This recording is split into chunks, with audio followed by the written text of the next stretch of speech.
नाज़रीन, यमन की जानब से एक बार फिर इसराइल को निशाना बनाया गया है। यमन ने जो अपना प्रॉमिस किया था उसको वो जारी रखे हुए है और एक मुसलसल प्रेशर यमन कायम किए हुए है। और इस वक्त जो है वो एक बार फिर यमन की जानब से बैलिस्टिक मिसाइल दागे गए हैं और बताया जा रहा है कि एक से ज्यादा बैलिस्टिक मिसाइल इसराइल के ऊपर फायर किए गए हैं। दूसरी तरफ जो ट्रंप ने सुप्रीम लीडर को निशाना बनाने की दोबारा से वार्निंग जारी की है, तो ईरान का बड़ा सख्त रद्दअमल आया है और ईरान ने कहा है कि इन सारे जो दोबारा से थ्रेट्स दिए जा रहे हैं, दोबारा से जंग छेड़ने की बात की जा रही है, हम भरपूर तरीके से तैयार हैं और इस जंग का नतीजा एक बड़ी जंग की सूरत में निकलेगा। बड़ा सख्त तरीन रद्दअमल जो है वो ईरान की जानब से आया है और ईरान ने कहा है कि जो ट्रंप और नेतन्याहू को डिफीट हुई है, अब वो इस तरह के बयान देने पर मजबूर हैं। और गजा से नाज़रीन रॉकेट्स फायर हुए हैं। इस वक्त बताया जा रहा है कि फलस्तीनी रेजिस्टेंस जो है वो कई एक इलाकों में इसराइल के साथ हैवी क्लैशेस कर रही है और गजा से रॉकेट्स फायर हुए हैं और इसराइली फौज की मजीद हलाकतों की रिपोर्ट जो है वो सामने आ रही हैं। इसी दरमियान जो यूरोपीय यूनियन की मजीद मेंबर स्टेट्स हैं वो प्रेशर डाल रही हैं कि इसराइल के खिलाफ असली इकदाम जो है वो उठाए जाएं।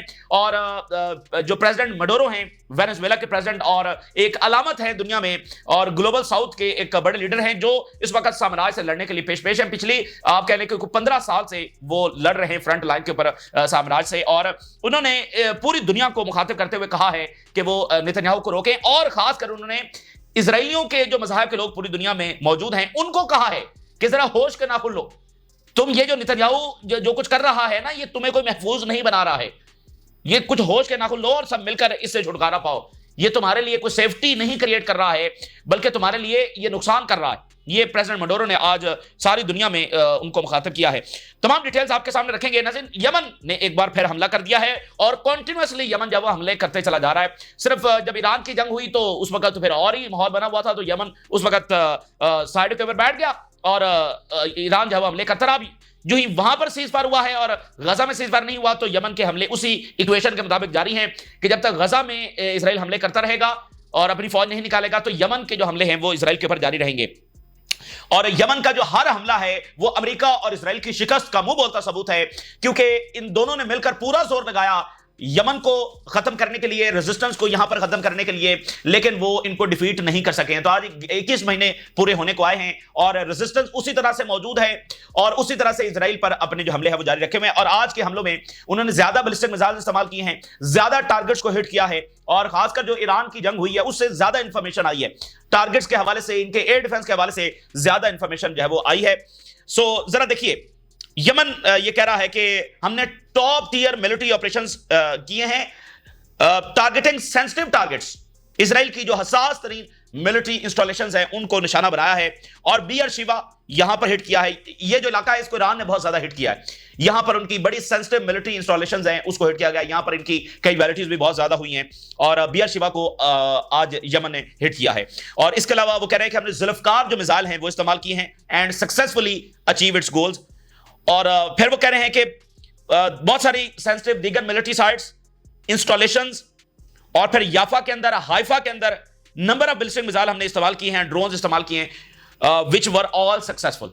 कि बियर शिवा के अंदर, तल अवीव के अंदर, हाइफा के अंदर हमने बहुत सारे सेंसिटिव टारगेट्स को जो है वो निशाना बनाया है और हमारे जो तमाम के तमाम, जिसमें बैलिस्टिक मिसाइल भी इस्तेमाल हुए, जिसमें ड्रोन्स भी इस्तेमाल हुए और ये सारे के सारे कामयाब रहे। अच्छा, यमन का जो किरदार है यहां पर हमेशा के लिए याद रखा जाएगा, क्योंकि जो अजमत होती है वो इसी तरह से होती है, जो मजलूमों के साथ खड़ा होता है उसी की अजमत होती है। जो छुप कर और डर कर बुजदिली के साथ बैठ जाते हैं उनकी कोई अजमत नहीं होती और दुनिया ना उनके ऊपर ट्रस्ट करती है और ना उनके पीछे चलती है।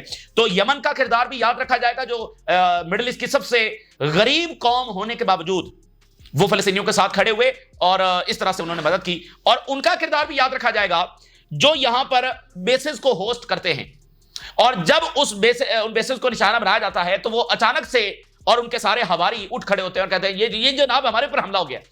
यानी ये कितनी मुज़हिका खेज बात है, क्योंकि देखिए सारा मीडिया उनके कंट्रोल में है, सारा नैरेटिव वो यहां पर कंट्रोल करते हैं। तो फिर ये कितनी मुज़हिका खेज बात है कि ईरान मिसाल के तौर पे अगर वो रशिया को अब यहां पर बेसिस अलाउ करता है और रशिया जनाब यहां से निकले और वो इराक में बमबारी करे, वो शाम में करे, वो लेबनान में करे, वो यमन में करे, वो फलस्तीन में करे, ठीक है, या बाकी मुल्कों में जाकर करे, और अगर कोई रिस्पॉन्ड करने आए तो ईरान कहे कि ये हमारे ऊपर हमला है। यानी अगर कोई रशियन बेसिस को आकर हिट करे, जो रशिया जो कुछ बिलफर्ज करे, तो ईरान कहे कि ये हमारे ऊपर हम, ये कितनी मुज़हिका खेज बात होगी। तो इधर भी उतनी ही मुज़हिका खेज बात है। ये जिन जिन मुल्कों में ये बेसिस हैं उसका जो सारा खर्चा है वो यही मुल्क अफोर्ड करते हैं, यानी उनको लेकर बैठे हुए हैं। ठीक है ना। तो ये बेसिस जो है वो किस तरह से इसराइल की सपोर्ट करती है, तमाम जो भी इसराइल के मिलिट्री ऑपरेशंस हैं, जो उसको असलहा सप्लाई है, ये सारी इन्हीं बेसिस से मैनेज होती है। तो बात ये है कि वो कहते हैं कि हमने ये बेसिस इसलिए हमारे पास हमने यहां पर अलाउ किया हुआ कि ये हमारी सिक्योरिटी के लिए, तो सिर्फ इन मुल्कों की सिक्योरिटी मैटर करती है भाई, बाकी किसी की कोई सिक्योरिटी नहीं है। असल बात तो यह है कि अगर आपने उनको अलाउ किया है तो फिर आप उनसे यह भी कमिटमेंट लें कि आप इस रीजन में कहीं बमबारी नहीं करेंगे, ठीक है ना। ये कौन सी सिक्योरिटी है जिसमें सिर्फ आपकी सिक्योरिटी होगी और बाकी किसी की सिक्योरिटी नहीं होगी। तो बहरहाल ये अब बहुत बड़ा तजाद पैदा हो गया है इस रिसेंट वाकये के बाद, जो ईरान ने इन बेसिस को हिट किया है, उसके बाद ये बड़ा तजाद पैदा हो गया और बड़ी डिबेट पैदा हो गई है कि जनाब ये तो बात कोई बनती और समझ में आने वाली नहीं है जो आप बयानिया बना रहे हैं। बहरहाल वो बयानिया चल रहा है। स्वीडन से कॉल हुई है कतर के अमीर को और उन्होंने कहा कि कंडेम किया ईरानी हमले को। तो बहरहाल उनके वेस्ट से भी ताल्लुकात हैं, यहां का मीडिया भी उनके कंट्रोल में है, तो एक नैरेटिव वो बना रहे हैं, लेकिन हकीकत ये नहीं है। और देखें, इस नैरेटिव के साथ आगे बढ़ेंगे तो कुछ भी हासिल नहीं होगा। फिलहाल मामला ठीक है, फिलहाल वो मामला रिवाइव हो रहे हैं, वो सारी बात ठीक है, लेकिन ये दोबारा भी हो सकता है क्योंकि अमेरिका दोबारा से हमला करने की बात कर रहा है, तो दोबारा से भी अमेरिकन बेसेस हिट हो सकती हैं, तो दोबारा से फिर यही नैरेटिव जो है वो बनाया जाएगा। तो फिलहाल तो मामला ठंडा हो रहा है, ईरान के सदर और इधर गल्फ से राब्ते भी हुए हैं, बैकडोर चैनल से बातचीत हो रही है, तो फिलहाल तो मामला ठंडा है, लेकिन ओवरऑल ये एक ऐसा इशू है जो किसी भी वक्त इग्नाइट हो सकता है। अच्छा, अब ईरान का मामला किस तरह से आगे बढ़ रहा है, देखिए 30 साल तक अमेरिका और इजराइल ने मिलकर ईरान पर हमले की प्लानिंग्स की, कैसे हमला होगा और न्यूक्लियर साइट्स को कैसे निशाना बनाया जाएगा, यानी पूरी प्लानिंग उनकी जानिब से वो की गई। और इन 30 सालों के अंदर वो ईरान को मुसलसल कमजोर करने की भी कोशिश करते रहे, वहां पर अपने जासूस भी भेजते रहे, वहां पर बहुत सारे कोवर्ट ऑपरेशंस भी करते रहे, बहुत सारे साइंटिस्ट को इजराइल की जानिब से वो टारगेट भी किया जाता रहा। तो दोनों मुल्कों ने खौफनाक और बेरहम तरीके से तमाम हदों को पार करते हुए जो प्लानिंग्स बनाई, उसके तहत जब वो हमला किया। और उनके बाद जो सबसे बड़ा कार्ड था, जो ब्रुटैलिटी की इंतहा थी, वो असैसिनेशन का कार्ड था कि असैसिनेट किया जाएगा और उसके बाद जब वो वहां पर जब रिवोल्ट करवा दिया जाएगा। और हमले के फौरी बाद नेतन्याहू ने यही बात की कि ईरान के लोग जो है वो रिवोल्ट कर दें, और मुसाद जो है वो जूनियर जर्नैल जो है उनको कह रही थी कि वो वीडियो बनाएं गवर्नमेंट के खिलाफ और यहां से जब निकल जाए वगैरह उनकी फैमिलीज को टारगेट किया जाएगा। तो आप कह लें कि एक साम्राज्य जो है वो बड़े खौफनाक और बेरहम तरीके से ईरान पर हमलावर हुआ था, ठीक है। लेकिन उनके वहमो गुमान में भी नहीं था कि अगर तमाम टॉप मिलिट्री लीडरशिप शहीद कर दी जाए तो उसके बावजूद ईरान रीग्रुप हो सकता है, और वो भी चंद घंटों के अंदर। ये मिलिट्री लॉजिक में ये बात नहीं थी कि ऐसा भी हो सकता है, यानी आर्मी चीफ भी गया, यानी कि IRGC का चीफ भी गया, यानी मिलिट्री इंटेलिजेंस का चीफ भी गया, यानी कि एरोस्पेस का भी गया, तमाम टॉप मिलिट्री लीडरशिप वो सारी शहीद हो जाए और इतने घंटों में वो जल्दी से रीग्रुप करके अटैक कर दें, तो ये इनके वहमो गुमान में भी नहीं था।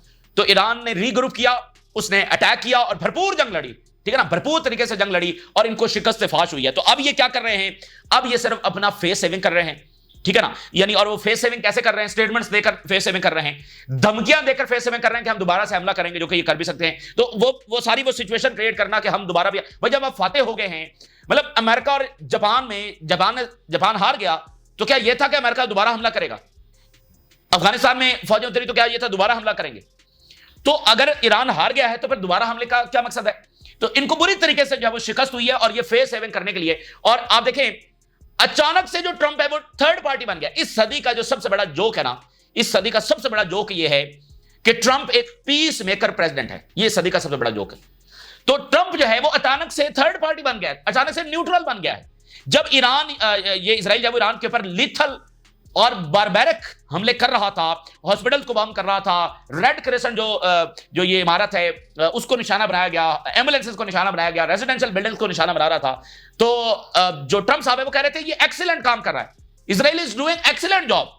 और फिर ये इतरा रहा था कि हमने जो दुनिया का बेहतरीन वेपनरी है वो हमने इजराइल को दिया हुआ है, वो चलाना जानते हैं और मजीद वेपनरी दे रहे हैं। ये उस वक्त इसका स्टांस था और अचानक से जो थर्ड पार्टी बन गया है।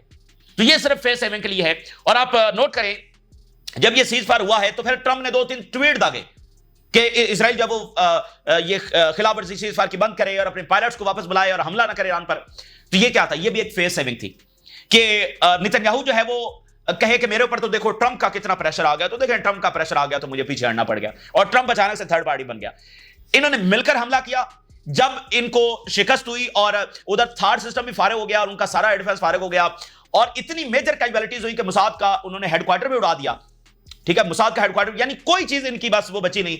सारे इनके सेंसिटिव टारगेट्स उन्होंने उड़ाना शुरू कर दिया और मेजर कैजुअलिटीज और तल अवीव और हाइफा खंडर का ढेर बनना शुरू हो गए और शिपिंग कंपनीज ने कहा कि हम तो इजराइल आएंगे ही नहीं। तो इनकी दौड़ें लगी और इन्होंने सीजफायर करवाया और फिर उसके बाद ये वाला मंत्रा कि वो थर्ड पार्टी बन गया। नेतन्याहू ने कहा मेरे पर तो ट्रंप का प्रेशर है। तो ये सबसे बड़ा जोक है कि ट्रंप साहब एक पीस मेकर प्रेसिडेंट हैं। तो असल में ये हुआ है और उनको बुरे तरीके से जब शिकस्त हुई है तो अब अगर वो दोबारा से हमला करेंगे तो इससे भी ज्यादा सख्त रिस्पांस देने के लिए तैयार है ईरान। देखिए उन्होंने एक परसेप्शन क्रिएट की कि ईरान एक वीक स्टेट है।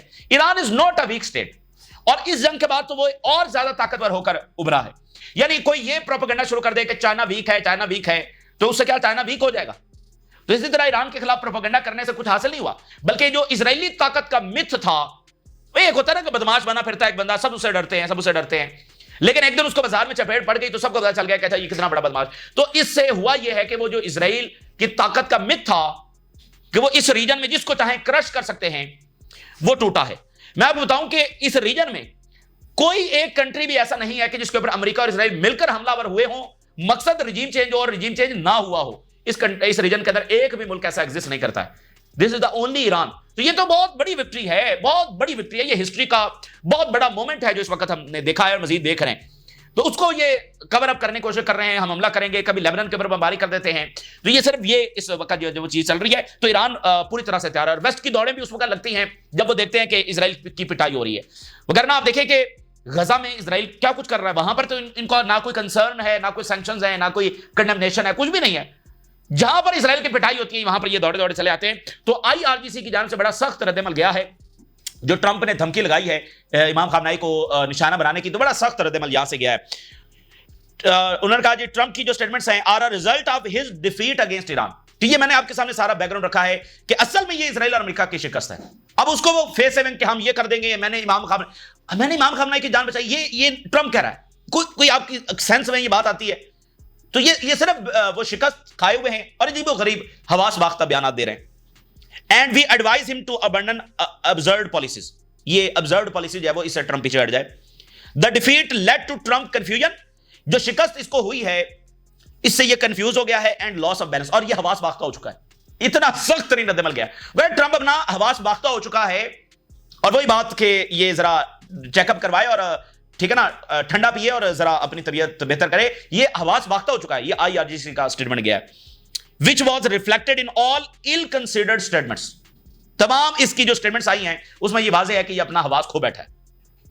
Trump lacks an understanding of the true strength of the Iranian people and he is deluded to believe he can change the reality of Iran victory.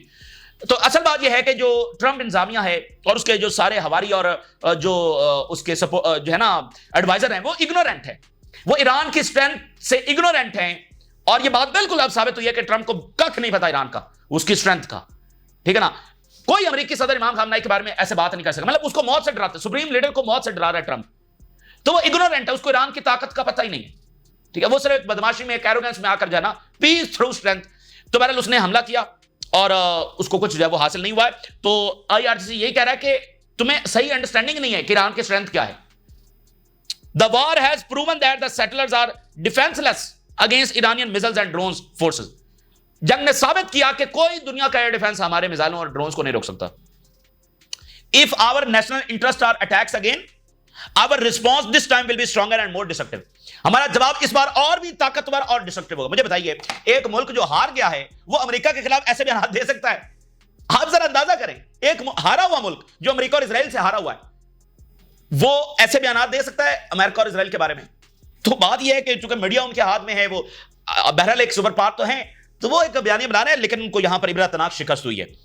और Iran की जानिब से security council को letter गया है, the threat of America and the Zionist entity to assassinate the supreme leader is state terrorism.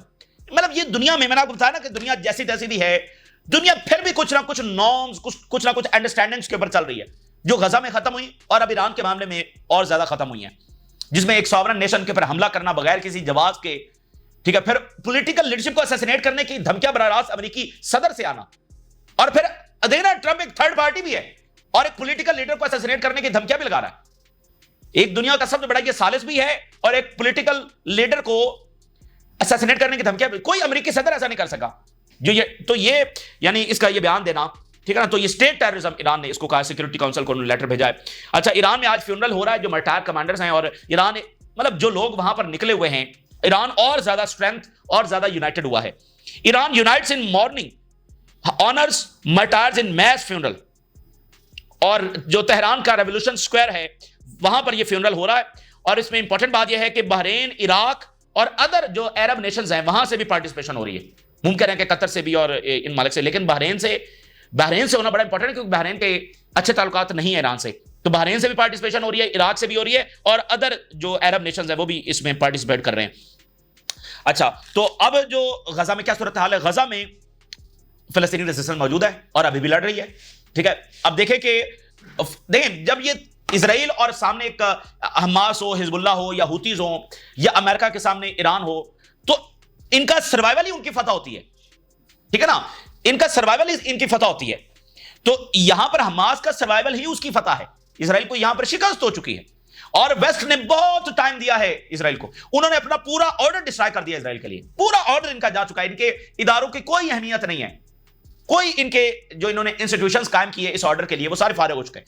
इन्होंने Israel को इतना टाइम दिया है, जो यकीन मानिए अगर वेस्ट का कोई मुल्क खुद भी ऐसा करना चाहे तो वो नहीं कर सकता, उसके पास भी इतना टाइम नहीं होगा एक जेनोसाइड करने के लिए। आज के दौर में वेस्ट का ताकतवर तरीन मुल्क भी बरह रास्त ये कुछ नहीं कर सकता। तो पूरे वेस्ट ने मिलकर इजराइल को फातेह करवाने के लिए और ग्रेटर इजराइल बनवाने के लिए इतना उन्होंने टाइम दिया है कि बहुत सारी हुकूमतें गिर गई, इकोनॉमी डैमेज हो गई, उनका सॉफ्ट इमेज दुनिया में डैमेज हो गया, इनके डबल स्टैंडर्ड्स इनके अपने लोगों के सामने आ गए, सारा कुछ हो गया।